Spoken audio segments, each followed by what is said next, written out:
యుగం ఆదేవి ప్రారంభమైనటువంటి యొక్క సంబంధించినటువంటి రోజు అనమాట. ఇది రాను రాను ఉగాదిగా మారిపోయినటువంటి మన భారత భాషలోకి ఇది మలుచుకున్నటువంటి విధానం అయింది. కాబట్టి ఈ యుగం జరుపుకోవడం జరుగుతూ ఉంది. మరి ఈ తెలుగు వారికి సంబంధించినటువంటి యొక్క నూతన ప్రతి వారం అనేటువంటిది సంవత్సరాలు అనేటువంటి చూస్తూనే ఉన్నాం, మనం చేస్తూ ఉన్నాం.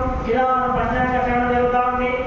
ఇంకా కొన్ని ఏం చేస్తున్నారంటే ధర్మము మనకు ఉన్నటువంటి యొక్క విధానపూర్వకమైనటువంటి యొక్క భక్తిభావ లక్షణాలు అనేటువంటి ఏంటంటే పోకడకు సంబంధించినటువంటి దానికి మనం ఎక్కువ ప్రాధాన్యత ఇచ్చి సంవత్సరం అంటే ఏంటి అని అంటే జనవరి 1 అనేది తెలిసిపోయింది, కానీ ఉగాది అనేది తెలుస్తలేదు. ఇక్కడ ఇది చాలా వరకు మన దౌర్భాగ్యానికి. కానీ ఇంతకంటే విశిష్టమైనటువంటి ఇంతకంటే శ్రేష్టమైనటువంటి రోజు మనకు లేదంటాడు. ఇలా తొలగించేటువంటి ఒక మహత్తరమైనటువంటి సుదినం అని చెప్తా ఉంటాడు. అది ఈ రోజుకున్నటువంటి విశిష్టత అంటే ప్రతి యుగం అనేటువంటి ఆరంభమైనటువంటి చెప్పుకుంటున్నామో ఇదంతా కాల ప్రమాణాన్ని అనుసరించి వచ్చేటువంటి ఒక పండుగ అన్నమాట. అటువంటి కాల ప్రభావితాన్ని యొక్క లక్షణాలను తెలిపేటువంటిది ఉగాది. అందులోనే మనం జీవించేటువంటి వారు ఆ కాలానికి అనుగుణంగా మనం లేకపోతే మన జీవన విధానం గడిచే అవకాశం లేదు.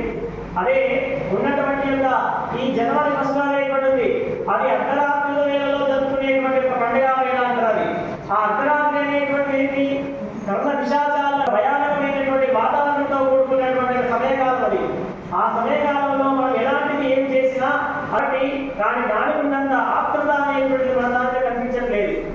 ఇది ఏంటంటే ఒక ప్రకృతికి అనుబంధాలమైనటువంటి ఒక పండుగ విధానాన్ని మన ఋషులు ఆ యొక్క భగవంతుడు మనకి ప్రసాదమైనటువంటి మనం ఏదైతే షడ్రుచులను ఏర్పాటు చేసుకుని మనం పొద్దున ఆ కార్యక్రమాన్ని యొక్క ఉగాది పచ్చడి కార్యక్రమాన్ని ఎలాగైతే చేసుకున్నామో అటువంటి కార్యక్రమానికి సంబంధించినటువంటి ప్రకృతిలో ఇప్పుడే ఉద్భవించినటువంటి నూతనమైనటువంటి ఉత్పత్తి అయినటువంటి ప్రమాదమైనటువంటి ఆ ఉగాది అనేటువంటి మనం అందరం కూడా ఎవరైనా కనీసము ఇంత రోజులు ఉన్నటువంటి వాళ్ళు ఉన్నారు.